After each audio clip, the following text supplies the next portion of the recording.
अभ्यास 22-24। आदरणीय उपसभापति महोदय, जो बिल मंत्री जी की तरफ से बाल विवाह रोकने के संबंध में पेश किया गया है, मैं उसका समर्थन करता हूं। मंत्री महोदय ने इस बिल को पेश करते समय देश की जनसंख्या की समस्या की तरफ भी ध्यान आकर्षित किया है। मेरा कहना है कि हमारे देश में बाल विवाह को एक अपराध घोषित करना चाहिए और रेडियो और अखबार के माध्यम से इस देश की 60 करोड़ जनता के मन में और उसके बीच में इन साधनों से यह बतलाना चाहिए कि बाल विवाह करेंगे तो उन्हें सजा दी जाएगी। लेकिन दुर्भाग्य है कि इस देश और अखबार का इस्तेमाल केवल राजनीति के उद्देश्य से कर रही है।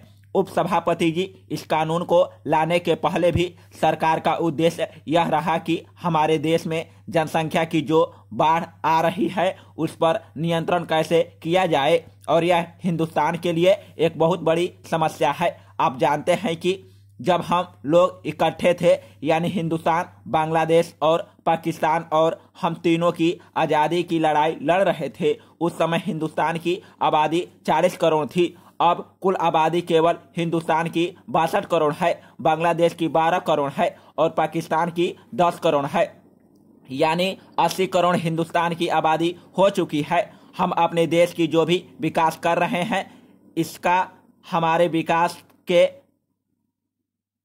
शिशु को बढ़ती हुई जनसंख्या के राक्षस ने एकदम कर लिया है और हमारे विकास के नवजात शिशु को इस बढ़ती हुई जनसंख्या के राक्षस ने दबोच लिया है। इसलिए पिछली सरकार ने परिवार नियोजन के लिए एक युद्ध स्तर पर काम शुरू किया था, लेकिन हुआ था पिछले साल 70 लाख परिवार नियोजन हुए, लेकिन वर्तमान जनता सरकार ने इस एक वर्ष में 2 लाख भी परिवार नियोजन नहीं किए। देश की जनता में परिवार नियोजन के संबंध में जहां वैज्ञानिक प्रचार होना चाहिए था, वहां पर जनता सरकार ने कुत्सित प्रचार किया, जिसके कारण देश के अंदर एक बड़ा ही विषाक्त वातावरण बन गया है। आपसे कहना चाहता हूं कि जब पिछली सरकार इस देश में श्रीमती इंदिरा गांधी के नेतृत्व में काम कर रही थी, तो उस समय परिवार नियोजन का युद्ध स्तर पर काम हो रहा था।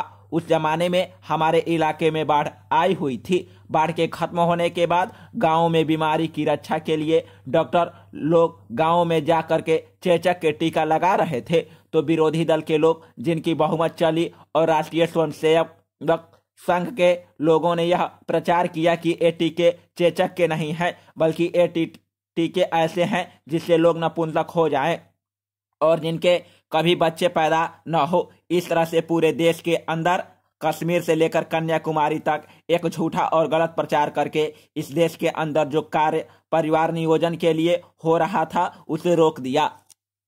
महोदय, मैं एक चीज आपकी नज़र में लाना चाहता हूं कि माननीय मंत्री जी स्वतंत्रता संग्रामी रहे हैं। मैं 14 साल की उम्र में विद्यार्थी था जब महात्मा गांधी और देश के दूसरे नेताओं को गिरफ्तार किया गया। अंग्रेजी राज में हम कुछ जानते नहीं थे, इतना मालूम था कि गांधी जी को गिरफ्तार किया गया है। हमको किसी ने बताया कि हड़ताल या इसके खिलाफ कोई आंदोलन करना चाहिए। दिल में कुछ ऐसा पैदा हुआ कि इसके खिलाफ आवाज़ उठानी चाहिए। आवाज़ उठाई, जितने विद्यार्थी थे बाहर निकल आए, आंदोलन चलाया। हम जेल गए, विद्यार्थी थे, बाहर निकल आए, आंदोलन चलाया। हम जेल गए, विद्यार्थी जीवन में ही हम बाहर आ गए। हमें मालूम नहीं था कि कानून है और क्या कर सकते हैं। चर्चा करने से पता चला कि इस प्रकार एक कानून है। ऐसे ही कानून को हमारे खिलाफ इस्तेमाल किया गया। हमारे जो भी बंधु मित्र थे हमको पत्र लिखा करते थे या हम उनको पत्र लिखा करते थे।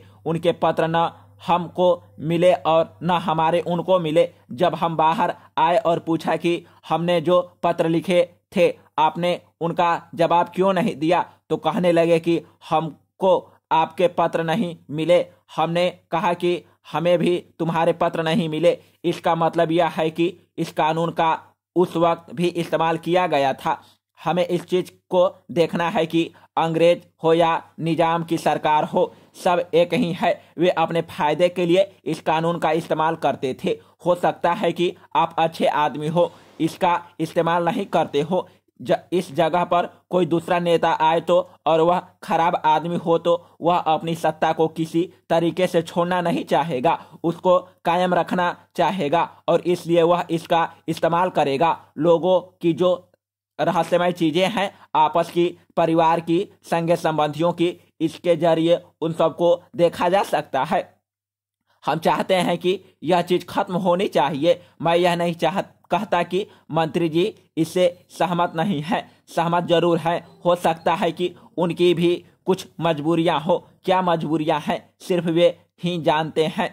जैसे हमारे मित्रों ने कहा कि अगर कोई ऐसा आदमी सत्ता में आ जाए तो किसी तरह भी सत्ता में रहना चाहता है, विरोधी शक्तियों को खत्म करना चाहता है, विरोधी दलों को खत्म करना चाहता है, वह इस कानून का इस्तेमाल कर सकता है, उनके खिलाफ, उनकी नीतियों के खिलाफ कर सकता है।